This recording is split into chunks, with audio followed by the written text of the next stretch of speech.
ಎಲ್ಲರಿಗೂ ನಮಸ್ಕಾರ. ನಾನು ಗಣೇಶ್ ಪಾಟೀಲ್. ಸ್ನೇಹಿತರೆ, ಈ ವಿಡಿಯೋದಲ್ಲಿ ನಾವು LLBಯ 3 ಇಯರ್ಸ್ ಕೋರ್ಸ್ನಲ್ಲಿ ಬರುವ 6th ಸೆಮಿಸ್ಟರ್ನ ಲಾ ಆಫ್ ಎವಿಡೆನ್ಸ್ ಈ ಕೋರ್ಸ್ನ ಸಿಲೆಬಸ್ ಏನು ಅನ್ನೋದನ್ನ ನೋಡೋಣ. ಮೊದಲಿಗೆ KSLU ನವರು 6th ಸೆಮಿಸ್ಟರ್ನಲ್ಲಿ ಲಾ ಆಫ್ ಎವಿಡೆನ್ಸ್ ಎನ್ನುವಂತಹ ಈ ಕೋರ್ಸ್ ಅನ್ನ ಇಡುವಂತಹ ಉದ್ದೇಶ ಏನು ಅನ್ನೋದನ್ನ ನೋಡೋಣ. ಲಾ ಆಫ್ ಎವಿಡೆನ್ಸ್ ಒಂದು ಪ್ರೊಸೀಜರಲ್ ಲಾ ಆಗಿದೆ. ಯಾರು ಲಾಯರ್ಗಳಾಗಿ ಅಡ್ವೊಕೇಟ್ಗಳಾಗಿ ಪ್ರಾಕ್ಟೀಸ್ ಮಾಡಬೇಕು ಅಂತಾರೆ ಅವರಿಗೆ ಈ ಲಾ ತುಂಬಾ ಅನಿವಾರ್ಯವಾದಂತಹ ಕೋರ್ಸ್ ಆಗಿದೆ.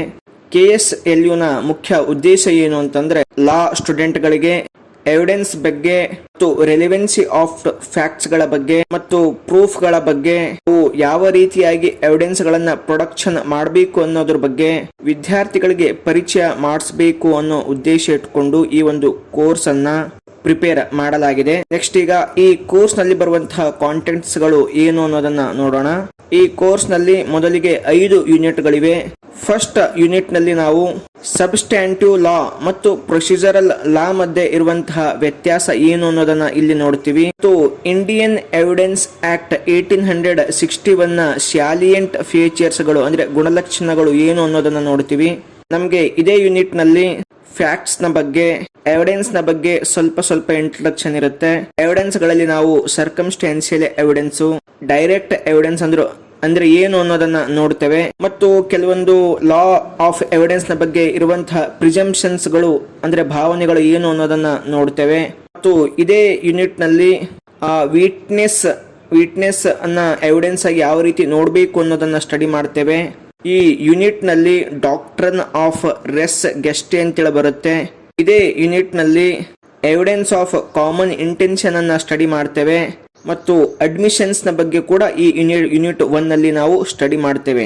ನೆಕ್ಸ್ಟ್ ಯೂನಿಟ್ 2 ನಲ್ಲಿ ಕನ್ಫೆಷನ್ಸ್ ಅಂದ್ರೆ ಇದು ಅಕ್ಯೂಸ್ಡ್ ಗೆ ಸಂಬಂಧಪಟ್ಟಂತಹ ಸ್ಟೇಟ್ಮೆಂಟ್, ಇದನ್ನ ಇಲ್ಲಿ ಸ್ಟಡಿ ಮಾಡ್ತೇವೆ. ಮತ್ತು ಇಲ್ಲಿ ಡೈಯಿಂಗ್ ಡಿಕ್ಲರೇಷನ್ ಅಂದ್ರೆ ಏನು ಅಂದ್ರೆ ಒಬ್ಬ ಸಾಯುವಂತಹ ವ್ಯಕ್ತಿ ಕೊಡುವಂತಹ ಸ್ಟೇಟ್ಮೆಂಟ್ ಅನ್ನ ಡೈಯಿಂಗ್ ಡಿಕ್ಲರೇಷನ್ ಅಂತ ಕರೆಯುತ್ತೇವೆ. ಮತ್ತು ಎಕ್ಸ್ಪರ್ಟ್ ಟೆಸ್ಟಿನೊಮಿ ಅಂದ್ರೆ ಏನು ಅಂದ್ರೆ ಯಾವುದೇ ವಿಷಯದ ಬಗ್ಗೆ ಎಕ್ಸ್ಪರ್ಟ್ ಗಳು ಏನು ಹೇಳ್ತಾರೆ ಅನ್ನೋದಿಲ್ಲಿ ಇರುತ್ತೆ, ಅವರ ಒಂದು ಟೆಸ್ಟ್ ಮನಿ ಕೂಡ ಆಗುತ್ತೆ. ಮತ್ತು ಆ ಎಕ್ಸ್ಪರ್ಟ್ ಟೆಸ್ಟ್ ಮನಿಯಲ್ಲಿರುವಂತಹ ಪ್ರಾಬ್ಲಮ್ಸ್ ಗಳು ಏನು ಅಂದ್ರೆ ಜುಡಿಷಿಯರಿಗೆ ಇರುವಂತಹ ಸಮಸ್ಯೆಗಳು ಏನು ಅನ್ನೋದನ್ನ ಸ್ಟಡಿ ಮಾಡ್ತೇವೆ. ನೆಕ್ಸ್ಟ್ ಯೂನಿಟ್ 3 ನಲ್ಲಿ ಕ್ಯಾರೆಕ್ಟರ್ ಎವಿಡೆನ್ಸ್ ಬಗ್ಗೆ ಸ್ಟಡಿ ಮಾಡ್ತೇವೆ. ಮತ್ತು ಸಿವಿಲ್ ಕ್ರಿಮಿನಲ್ ಕೇಸಸ್ ಗಳಲ್ಲಿ ಎವಿಡೆನ್ಸ್ ಅನ್ನ ಹೇಗೆ ಅಡ್ಮಿಟ್ ಮಾಡಬೇಕು ಅನ್ನೋದನ್ನ ನೋಡ್ತೇವೆ. ಓರಲ್ ಎವಿಡೆನ್ಸ್ ಆಗಲಿ ಡಾಕ್ಯುಮೆಂಟರಿ ಎವಿಡೆನ್ಸ್ ಆಗಲಿ ಈ ಒಂದು ಯೂನಿಟ್ ನಲ್ಲಿ ಸ್ಟಡಿ ಮಾಡ್ತೇವೆ. ಮತ್ತು ಕೆಲವೊಂದು ಎಕ್ಸ್ಕ್ಲೂಷನ್ಸ್ ಗಳಿವೆ, ಜನರಲ್ ಪ್ರಿನ್ಸಿಪಲ್ಸ್ ಗಳಿವೆ ಎವಿಡೆನ್ಸ್ ಗೆ ಸಂಬಂಧಪಟ್ಟಂತೆ, ಅವುಗಳನ್ನು ಕೂಡ ಈ ಯೂನಿಟ್ 3 ನಲ್ಲಿ ಸ್ಟಡಿ ಮಾಡ್ತೇವೆ. ನೆಕ್ಸ್ಟ್ ಯೂನಿಟ್ 4 ನಲ್ಲಿ ಬರ್ಡನ್ ಆಫ್ ಪ್ರೂಫ್ ಅಂದ್ರೆ ಏನು, ಮತ್ತು ಡಾಕ್ಟ್ರೈನ್ ಆಫ್ ಓನಸ್ ಪ್ರೊಬೆಂಡಿ ಅಂದ್ರೆ ಏನು, ಚಿಲ್ಡ್ರನ್ ಲೆಜಿಟಿಮಸಿ ಬಗ್ಗೆ ಇರುವಂತಹ ಪ್ರಿಸಂಪ್ಷನ್ಸ್ ಗಳೇನು, ಮತ್ತು ಡೌರಿ ಡೆತ್ ಗಳ ಬಗ್ಗೆ ಇರುವಂತಹ ಪ್ರಿಸಂಪ್ಷನ್ಸ್ ಗಳೇನು, ಮತ್ತು ಇದೇ ಯೂನಿಟ್ ನಲ್ಲಿ ಜುಡಿಷಿಯಲ್ ನೋಟಿಸ್ ಮತ್ತು ಪ್ರಿಸಂಪ್ಷನ್ಸ್ ಗಳ ಬಗ್ಗೆ ಇರುವಂತಹ ಡಾಕ್ಟ್ರೈನ್ಸ್ ಗಳು ಏನು ಅನ್ನೋದನ್ನ ಇಲ್ಲಿ ಸ್ಟಡಿ ಮಾಡ್ತೇವೆ. ಇದೇ ಯೂನಿಟ್ ನಲ್ಲಿ ಡಾಕ್ಟ್ರೈನ್ ಆಫ್ ಈಸ್ಟಾಪೆಲ್ ಮತ್ತು ಅದರ ವಿಧಗಳು ಯಾವುವು ಅನ್ನೋದಂತೇಳಿ ಇಲ್ಲೇ ನೋಡ್ತೇವೆ. ನೆಕ್ಸ್ಟ್ ಬರುವಂತದ್ದು ಯೂನಿಟ್ 5. ಇಲ್ಲಿ ಸ್ವಲ್ಪ ಹೆಚ್ಚಿನ ರೀತಿಯಲ್ಲಿ ವಿಟ್ನೆಸ್ ಬಗ್ಗೆ ಸ್ಟಡಿ ಮಾಡ್ತೇವೆ. ಅವರ ಒಂದು ಎಕ್ಸಾಮಿನೇಷನ್ ಹೇಗೆ ಮಾಡಬೇಕು ಮತ್ತು ಕ್ರಾಸ್ ಎಕ್ಸಾಮಿನೇಷನ್ ಹೇಗೆ ಮಾಡಬೇಕು ಅನ್ನೋದನ್ನ ಇಲ್ಲಿ ಸ್ಟಡಿ ಮಾಡ್ತೇವೆ. ಈ ಎಕ್ಸಾಮಿನೇಷನ್ ಮತ್ತು ಕ್ರಾಸ್ ಎಕ್ಸಾಮಿನೇಷನ್ ಗೆ ಸಂಬಂಧಪಟ್ಟಂತ ಕೆಲವೊಂದು ಜನರಲ್ ಪ್ರಿನ್ಸಿಪಲ್ಸ್ ಗಳು ಏನು ಅನ್ನೋದನ್ನ ನೋಡ್ತೇವೆ. ಲೀಡಿಂಗ್ಸ್ ಕ್ವಶನ್ಸ್ ಅಂದ್ರೆ ಏನು, ಅಪ್ರೂವರ್ಸ್ ಟೆಸ್ಟಿಮನಿ ಅಂದ್ರೆ ಏನು, ಹಾಸ್ಟೈಲ್ ವಿಟ್ನೆಸ್ ಅಂದ್ರೆ ಏನು, ಮತ್ತು ಕಂಪಲ್ಷನ್ ಟು ಆನ್ಸರ್ ಕ್ವಶನ್ಸ್ ಅಂದ್ರೆ ಕ್ವಶನ್ ಗಳಿಗೆ ಕಂಪಲ್ಸರಿ ಆಗಿ ಆನ್ಸರ್ ಮಾಡಬೇಕು ಅನ್ನುವಂತಹ ಒಂದು ಕಾನ್ಸೆಪ್ಟ್ ಅನ್ನ ನೋಡ್ತೀವಿ. ಮತ್ತು ಕ್ವಶನ್ಸ್ ಆಫ್ ಕೊರಾಬರೇಷನ್ಸ್ ಅಂದ್ರೆ ಎವಿಡೆನ್ಸ್ ನ ಹೇಗೆ ರುಜು ಮಾಡ್ತೀರಿ ಅದರ ಮೇಲೆ ಇರುವಂತಹ ಕ್ವಶನ್ಸ್ ಗಳನ್ನ ಕೇಳಬಹುದು.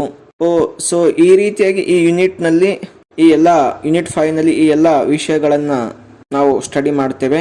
ಲಾ ಆಫ್ ಎವಿಡೆನ್ಸ್ ಗೆ ಸಂಬಂಧಪಟ್ಟಂತೆ KSLU ನಿಂದ ಪ್ರಿಸ್ಕ್ರೈಬ್ಡ್ ಬುಕ್ ಯಾವುದು ಅಂದ್ರೆ ರತನ್ ಲಾಲ್ ಧೀರಜ್ ಲಾಲ್ ಅವರು ಬರೆದಿರುವಂತಹ ಲಾ ಆಫ್ ಎವಿಡೆನ್ಸ್, ಇದನ್ನ ಪ್ರಿಸ್ಕ್ರೈಬ್ ಮಾಡಿದ್ದಾರೆ. ಸೊ ಸ್ನೇಹಿತರೆ, ಇದಾಗಿತ್ತು ಲಾ ಆಫ್ ಎವಿಡೆನ್ಸ್ ನ ಸಿಲೆಬಸ್. ನೆಕ್ಸ್ಟ್ ವಿಡಿಯೋದಲ್ಲಿ ಎನ್ವಿರಾನ್ಮೆಂಟ್ ಲಾ ಸಿಲೆಬಸ್ ಏನು ಅನ್ನೋದನ್ನ ನೋಡೋಣ. ಎಲ್ಲರಿಗೂ ನಮಸ್ಕಾರ.